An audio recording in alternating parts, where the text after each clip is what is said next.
Hi, I'm Chef Tyler White with UT Culinary Institute. I have a recipe for you guys today that's going to be useful when UT has an early kickoff. We're going to be making a bacon French toast. Very, very simple. We're going to start with a standard French toast batter with whole eggs, heavy cream.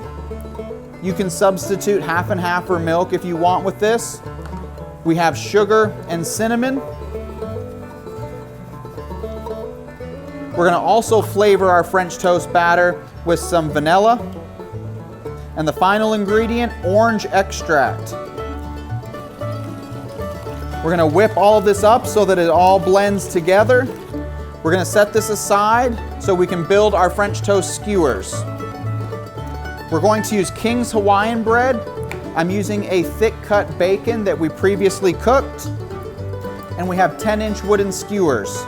We're going to cut our King's Hawaiian bread in quarters.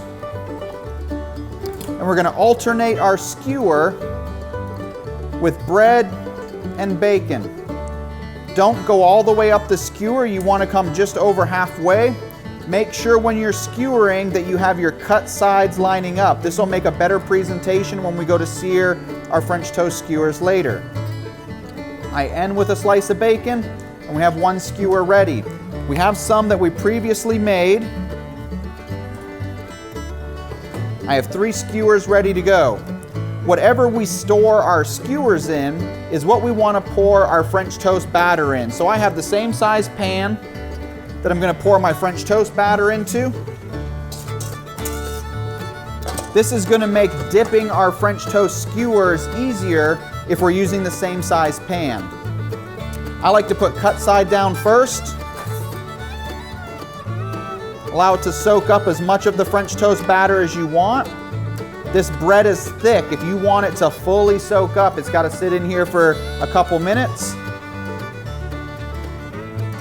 This is good to have the kids help you in the morning. You can get this done the night before. You can build all of your skewers, make your French toast batter. That way when you guys wake up in the morning, you can throw them on the griddle. I like to start with the cut side down. We're going to put them on our flat top here. You can do this on the stove. I'm doing it just on a little electric griddle.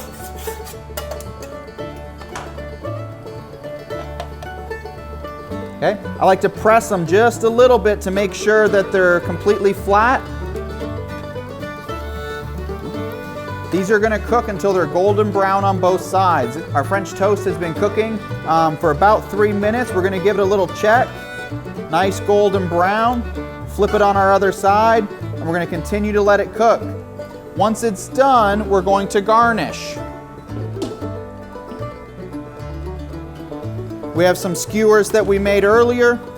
We have 4 on a plate. In order to add color to our plate, we added some fresh strawberries. Instead of adding maple syrup, which is super easy to do, we chose to add chocolate. This is why we added our orange earlier. We kind of have orange and chocolate, cinnamon. This is equal parts by weight, heavy cream and dark chocolate. We could do maple syrup. Another addition to these that looks nice is a little bit of powdered sugar.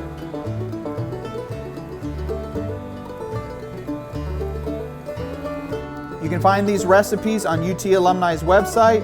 You can also find links to these on the chat that we have going on right now. Go Vols!